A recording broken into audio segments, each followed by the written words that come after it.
Every year, more than 1 lakh children die due to diarrhea across India.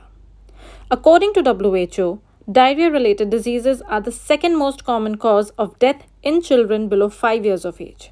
In fact, it is India's third most common cause of children's death. The cause of their death is dehydration from loss of fluids and electrolytes. ORS is a lifesaver. It is a highly affordable medical option to treat dehydration among children and adults. Hence, the Indian Academy of Pediatrics started observing ORS Week from 25th to 31st July so as to spread awareness among everyone. तो दोस्तों Lucknow academy of paediatrics मना रहा है world ORS week. हम लोग बैठे हैं doctor Mirza बकार bag के साथ, जो कि लखनऊ के एक सीनियर पीडियाट्रिशियन हैं।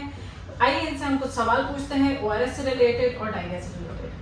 तो डॉक्टर साहब, सबसे पहले तो हम आपसे एक कॉमन सवाल पूछना चाहेंगे कि हम ये डायरिया वर्ड इतना कॉमनली सुनते हैं, बेसिकली डायरिया होता क्या है? डायरिया बेसिकली अगर हमारे बच्चे की पॉटी की या स्टूल की कंसिस्टेंसी लूज हो रही है और फ्रीक्वेंसी बढ़ रही है, ऑन एन एवरेज अगर बच्चा एक दिन में 3 से 4 बार बहुत पतली पतली ज्यादा सी पॉटी कर रहा है तो इसको हम लोग डायरिया बोलते हैं। एक बहुत कॉमन सवाल ये भी पेरेंट्स पूछते हैं कि हमारे बच्चों को डायरिया हो क्यों रहा है, इसका कारण क्या है? देखिए, डायरिया के कारण बहुत हैं। इंडिया में जो कॉमनेस्ट कॉज देखा गया है बिलो 2 इयर्स ऑफ एज, वो रोटा वायरस डायरिया देखा गया। इसके अलावा और भी वायरसेस हैं जो कि जिससे डायरिया होता है। इसके अलावा डायरिया बैक्टीरिया से हो सकता है, फंगस से हो सकता है और पैरासाइटिक इन्फेक्शन से भी डायरिया होता है।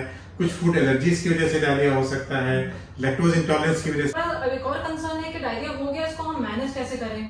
देखिए, हमारे मकसद यही है जो आज हम लोग इंडियन एकेडमी ऑफ पीडियाट्रिक्स और लखनऊ एकेडमी ऑफ पीडियाट्रिक्स जो हम लोग ओआरएस का सप्ताह मना रहे हैं, इसका मकसद ही यही है कि डायरिया में हम लोग ओआरएस की यूज को प्रमोट करें। ओआरएस का मतलब होता है ओरल रिहाइड्रेशन सोल्यूशन। डायरिया में जो होने वाली डेथ्स हैं, जिसके बारे में भी आपने जिक्र किया था, उसका जो मेन कारण है वो है डिहाइड्रेशन या निर्जलीकरण। बॉडी से इतना पानी खत्म हो जाता है, इतना लॉस हो जाता है कि हमारे किडनीज को और हमारे जो वाइटल ऑर्गन्स हैं उनको ब्लड की सप्लाई बहुत कम हो जाती है, जिससे हमारा बच्चा रीनल फेलियर में जाने लगता है, उसमें इलेक्ट्रोलाइट डिस्टर्बेंसेस होने लगते हैं और उसकी वजह से उसकी जान चली जाती है। इसलिए डायरिया का जो मेन स्टे ऑफ ट्रीटमेंट है वो ओआरएस ही है और हमें ओआरएस के अलावा बहुत ज्यादा इधर उधर के इलाज पे जाना भी नहीं चाहिए। तो बनाए कैसे है, कितना टीस्पून डालना है, कितना पानी लेना है, ये भी सबका बहुत बड़ा कंफ्यूजन रहता है। देखिए, जो WHO का ओआरएस है वो पैकेट्स में बना बनाया रेडीमेड मार्केट में अवेलेबल होता है।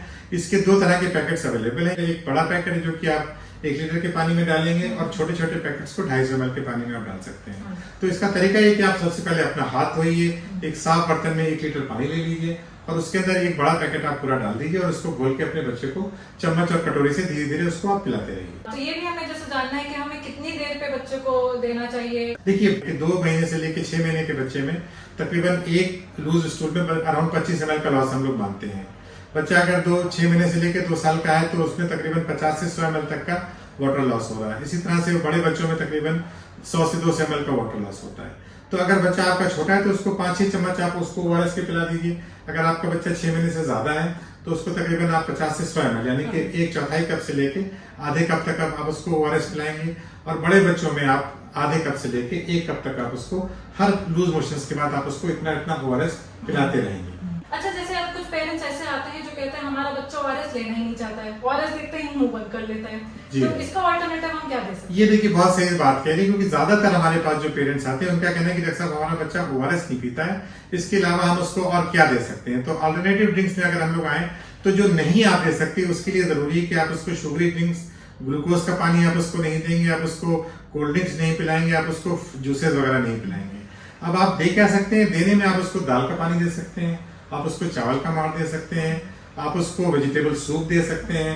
Coconut water is a very good alternative, आप कोकोनट वाटर दे दीजिए। जो नमकीन लस्सी है, ये सब चीजें आप दे सकते हैं और इसके बीच बीच में आप उसको सादा पानी भी पिला सकते हैं। तो अब जैसे सवाल आता है कि ओआरएस हमें देना चाहिए, तो ओआरएस अपने में काफी है या उसके अलावा हमें और भी कोई दवा देनी चाहिए? देखिए, ओआरएस के साथ सिर्फ जिंक आपके लिए रिकमेंडेड है। इसके अलावा हमें एंटीबायोटिक्स का यूज नहीं करना चाहिए अंटिल आपका डॉक्टर उसको आपको नहीं कह रहा है। तो जिंक इस्तेमाल करना बहुत जरूरी है। 6 महीने तक के बच्चे में हम लोग 10 मिलीग्राम ऑफ जिंक ग्लूकोनेट कर देते हैं, पर डे देते हैं और जिंक हमें 14 दिन तक यूज करना चाहिए। 6 महीने से अगर ऊपर का बच्चा है तो उसको हम लोग 20 मिलीग्राम जिंक उसको दीजिए और तकरीबन 14 दिन तक रोज दीजिए। देखिए, जिंक में 14 दिन इसलिए देने को कह रहा हूँ कि जिंक देने का फायदा है कि जिंक सीवियरिटी को कम करता है, डायरिया की फ्रीक्वेंसी को कम करता है और अगर हम 14 दिन तक देते हैं तो हमारे रिकरेंस को भी कम करता है, जल्दी जल्दी आपके बच्चे को डायरिया नहीं होगा। इसलिए मेरी सारी पेरेंट्स से रिक्वेस्ट है कि जिंक को बच्चे के डायरिया ठीक होते ही बंद ना कर दें, कम से कम 14 दिन का कोर्स का जरूर करके बंद करें। हाँ।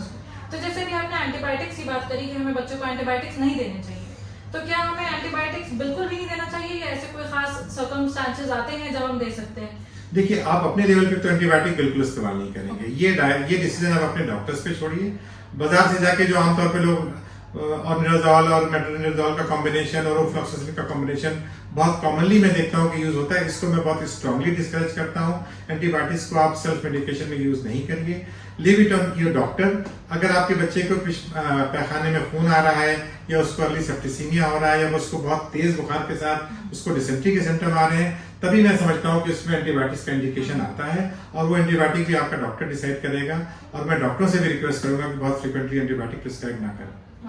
कुछ पेरेंट्स कहते हैं कि हमारे बच्चों को हर महीने या हर 2 महीने पे डायरिया हो जाता है, तो इस चीज के लिए वो बड़ा परेशान होता है कि हम ऐसा क्या करें कि हम बच्चे को डायरिया ना हो? देखिए, रिकरेंट डायरिया एक कॉमन प्रॉब्लम है। जब से आपका बच्चा पैदा होता है तो 6 महीने तक आप उसको एक्सक्लूसिव ब्रेस्ट फीडिंग कराइए। ये उसके बच्चे की इम्यूनिटी से बच्चे को इतना प्रदान होता है कि उसको फिर रिकरेंट डायरिया नहीं होता है। 6 महीने के बाद से आप उसको सेमी सॉलिड देना शुरू कीजिए और 2 साल के बाद आप उसको प्रॉपर डाइट देना शुरू कीजिए। तो बच्चे का अगर न्यूट्रिशन अच्छा है तो उसकी इम्यूनिटी अच्छी होगी और उसको जल्दी जल्दी डायरिया नहीं होगा। तो मैं समझता हूँ कि अगर आपका बच्चा न्यूट्रिशनली अच्छे से डाइट ले रहा है, उसकी आप सफाई रख रहे हैं और उसको प्रॉपर जिंक का कोर्स दे रहे हैं, उसका वैक्सीनेशन करा रहे हैं, तो रिकरेंट डायरिया के चांसेस काफी कम हो जाते हैं। Thank you so much doctor साहब, ये हमारा लास्ट सवाल था। और आइए आज हम सब मिलकर एक शपथ लेते हैं कि डायरिया एक ट्रिवियल चीज है, एक प्रिवेंटेबल चीज है। तो डायरिया जैसी बीमारी से किसी की मौत नहीं होनी चाहिए, कोई बच्चा नहीं मरना चाहिए। ओरल डिहाइड्रेशन, नो मोर डिहाइड्रेशन।